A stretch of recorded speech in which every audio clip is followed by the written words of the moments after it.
please subscribe and don't forget to press the bell icon to get notified whenever we upload a new video.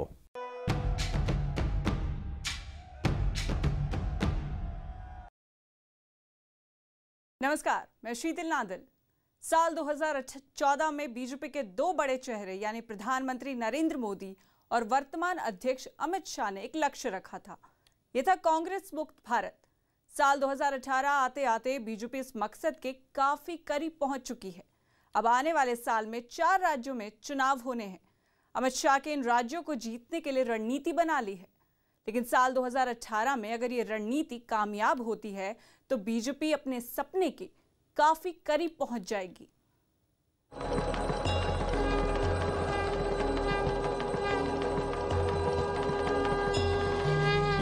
शंखनाद है, पुकारता प्रभात है, उठानी होगी एक लहर, ये निर्णयों का है प्रहर।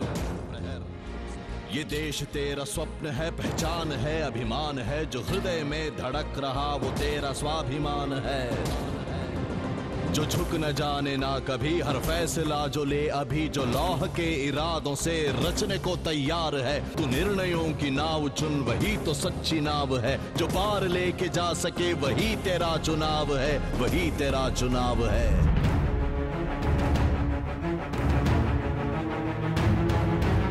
दुनिया की सबसे बड़ी पार्टी भारतीय जनता पार्टी जिंदाबाद, भारतीय जनता पार्टी जिंदाबाद। देश का सबसे बड़ा कार्यकर्ता संगठन, देश का सबसे लोकप्रिय नेता, लगभग हर चुनाव में विजय पथ तैयार करने वाला एक रणनीतिकार।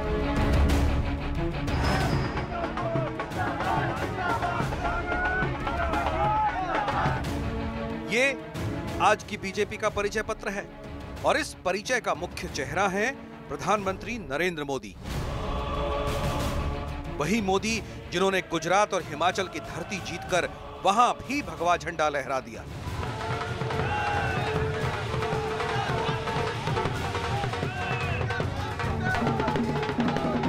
पल पल इतिहास हो रहे इस साल में बीजेपी ने अपने साम्राज्य की सीमाओं का काफी बड़ा विस्तार किया है।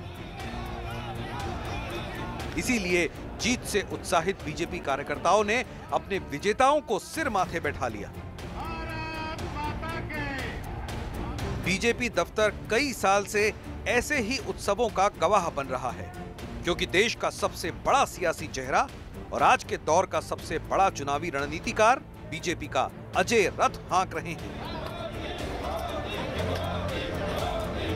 2014 से पहले बीजेपी के दफ्तर पर ऐसे जलसे बहुत कम होते थे।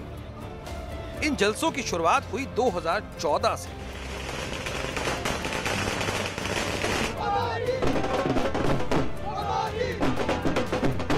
जब 3 साल पहले नरेंद्र दामोदर दास मोदी प्रधानमंत्री पद और गोपनीयता की शपथ उठा रहे थे। मैं नरेंद्र दामोदर दास मोदी ईश्वर की शपथ लेता हूं।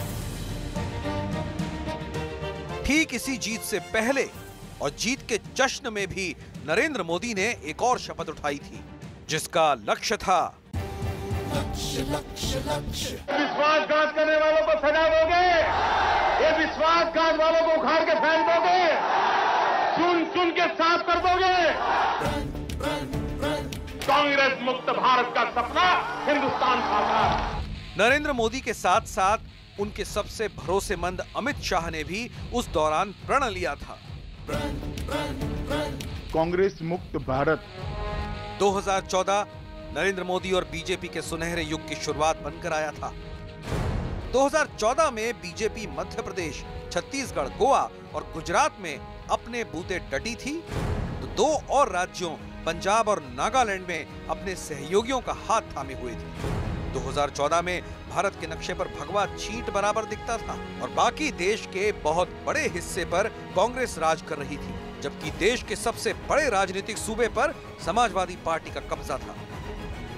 2014 में प्रधानमंत्री नरेंद्र मोदी और अमित शाह गजब की इच्छा शक्ति और हौसले के साथ आगे बढ़े थे। उनका मकसद था देश के सब राज्यों से कांग्रेस को सत्ता से बाहर करना। जीत का चेहरा बने थे नरेंद्र मोदी और बीजेपी के संगठन के कलपुर्जे कसने वाले इंजीनियर अमित शाह।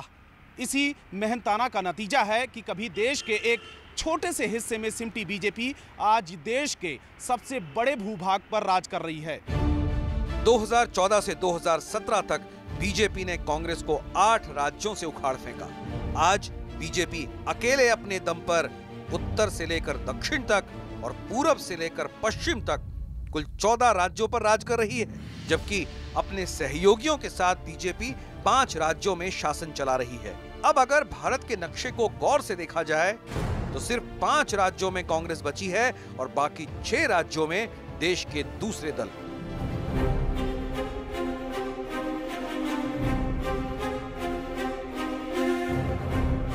एक समय था जब देश में चुनाव का मतलब कांग्रेस होता था। आमतौर पर चुनाव में कांग्रेस की ही जीत होती थी। ये वो दौर था जब नेहरू गांधी खानदान के अलावा मतदाता शायद ही कोई नाम रट पाए हों। फिर 1980 के दशक में कांग्रेस ने देखा कि कई क्षेत्रीय पार्टियां उसके साम्राज्य को घटा रही थी। कांग्रेस के अलावा भी कई पार्टियां मजबूत होती गईं। केंद्र में भी गैर कांग्रेसवाद की राजनीति मजबूत हो चुकी थी। यानी ये वो दौर था जिसे वास्तव में लोकतंत्र कहा जा सकता था। और इसी दौर में बीजेपी के पुरोधा अटल बिहारी वाजपेयी ने एक सपना देखा था। अंधेरा छटेगा, सूरज निकलेगा, कमल खिलेगा। 2014 में कमल भी खिला और बीजेपी के भाग्य का सूरज भी उगा। अब अमित शाह और नरेंद्र मोदी कमल की खेती उन राज्यों तक ले जाने की कोशिश में जुटे हैं जहां कांग्रेस काबिज है। और गुजरात जीत से उत्साहित अमित शाह ने यह दावा भी कर दिया है।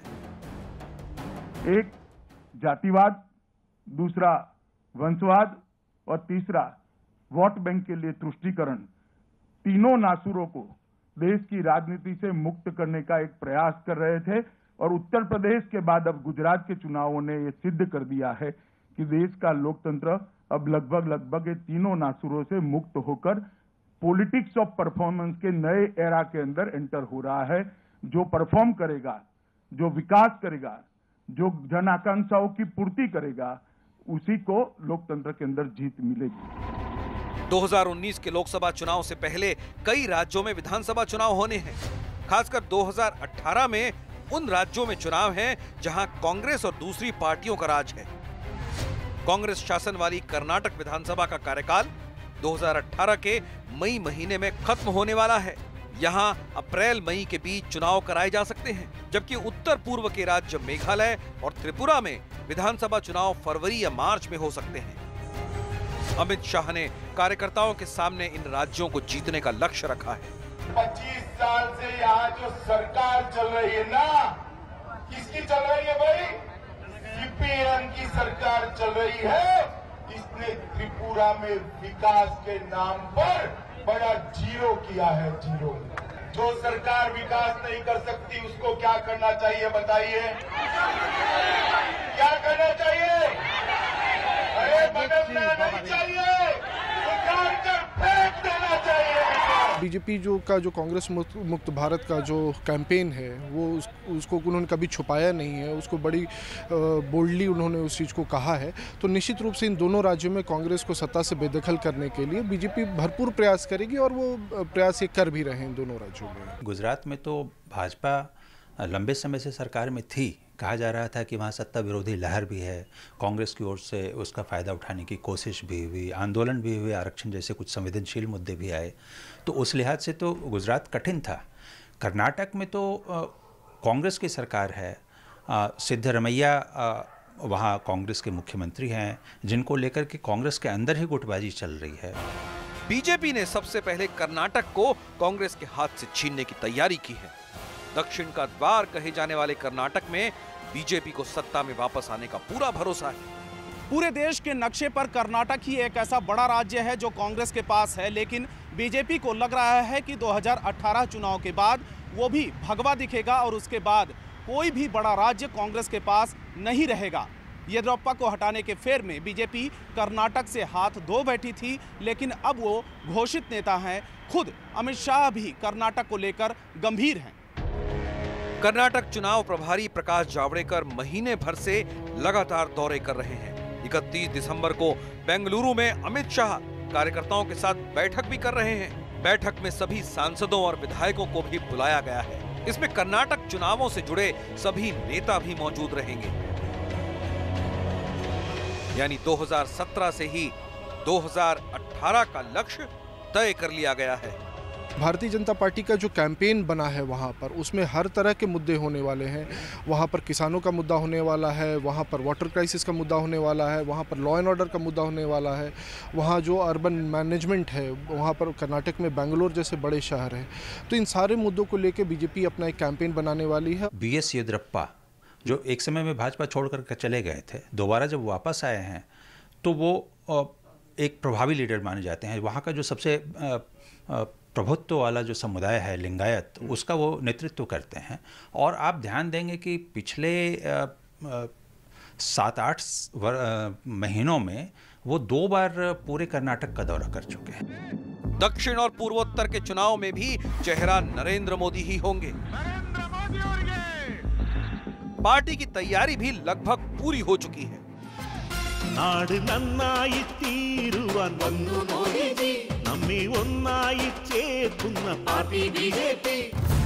बीजेपी की नजर सुदूर पूर्व में त्रिपुरा पर भी है और मेघालय पर भी। त्रिपुरा में वाम सरकार को हराने में भाजपा ने पूरी ताकत झोंक रखी है। पार्टी अध्यक्ष अमित शाह के दौरे भी जारी हैं।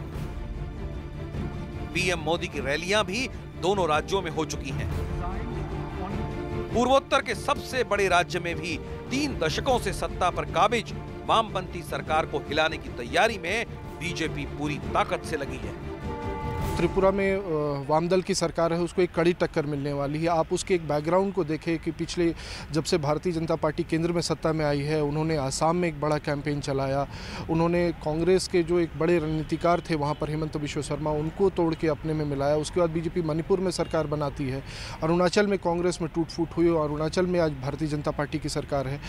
और पूर्वोत्तर में अब गिने चुने कुछ राज्य बचे हुए हैं जो या तो वाम दल के साथ में सरकार है वहाँ पर, या फिर वहाँ कांग्रेस की सरकार है। आप 7-8 महीने पहले तक के अगर इसमें जाएंगे, वहाँ का पॉलिटिकल हिस्ट्री देखेंगे तो पूरा का पूरा तृणमूल कांग्रेस वो पूरा का पूरा भाजपा में विलय। 7-8 उनके MLAs थे, वो सारा भाजपा में आ चुका है।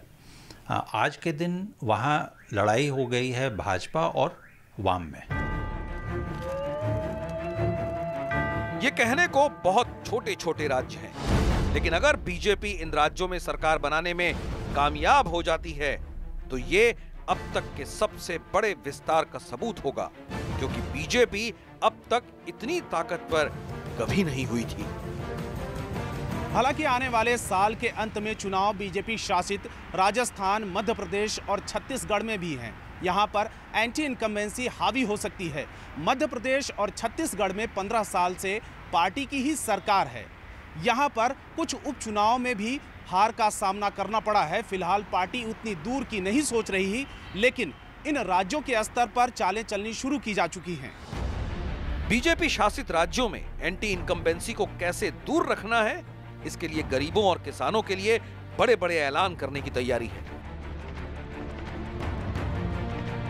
गुजरात में ग्रामीण इलाकों में पिटने के बाद अब पार्टी कोई कसर नहीं छोड़ना चाहती, इसलिए जोर ग्रामीण इलाकों पर ही होने के आसार नजर आ रहे हैं। गुजरात जीत के बाद नीतियां सुधारने के लिए अभी पर्याप्त समय है। गुजरात विधानसभा चुनाव के नतीजे भले ही कुछ लोग बीजेपी के लिए एक सबक कह रहे हैं, लेकिन हाल ही में हुए उपचुनाव जो कि विधानसभा के थे, उसके नतीजे कम से कम इस बात की ओर इशारा कर रहे हैं कि भगवा ब्रिगेड के सामने कोई भी अभी टिक नहीं पा रहा है।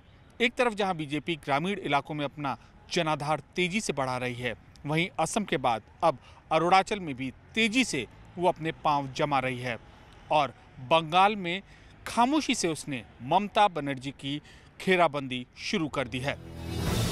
दिसंबर में तमिलनाडु, अरुणाचल, यूपी और पश्चिम बंगाल उपचुनाव के नतीजे आए। अरुणाचल में लिकाबाली, पक्के केसांग सीटें बीजेपी की झोली में गई। अरुणाचल प्रदेश की दोनों सीटें बीजेपी ने कांग्रेस से छीनी हैं। यूपी में सिकंदरा सीट पर भी बीजेपी ने बड़ी जीत दर्ज की है। यूपी में कानपुर देहात की सिकंदरा सीट कांग्रेस का गढ़ रही है, जबकि पश्चिम बंगाल में बीजेपी की उम्मीदवार तीसरे पायदान पर रही। यूपी और अरुणाचल प्रदेश में बीजेपी की सरकार होने की वजह से उपचुनाव उसके लिए साख का सवाल था। जनता ने बीजेपी के पक्ष में फैसला सुनाया, जिसकी सबसे बड़ी वजह थी प्रधानमंत्री ने पूर्वोत्तर और उत्तर प्रदेश के विकास के लिए पूरा जोर लगाया। इसकी वजह से उपचुनाव में यहाँ की जनता ने पीएम के विकासवादी रुख को पूरी तरह से समर्थन किया। असम के जरिए बीजेपी पूर्वोत्तर में दाखिल हो चुकी है। अब विधानसभा चुनाव, निकाय चुनाव और उपचुनावों से पश्चिम बंगाल में बीजेपी की एंट्री साबित कर रही है कि पश्चिम बंगाल में बीजेपी एक नए विकल्प के तौर पर उभर रही है। पश्चिम बंगाल में लोकसभा चुनाव में 2 सीटें जीतने के बाद बीजेपी ने यहां के विधानसभा चुनाव में 3 सीटें जीतकर खाता खोला था।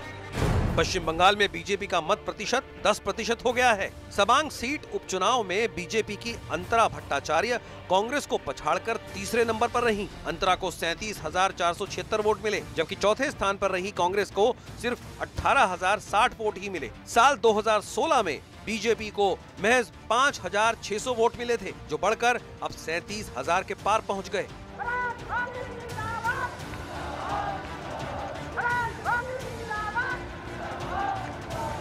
इस बार सबांग की सीट पर हुए उपचुनाव में बीजेपी भले ही हार गई हो, लेकिन उसके वोटों की गिनती ममता सरकार की नींद उड़ाने के लिए काफी है।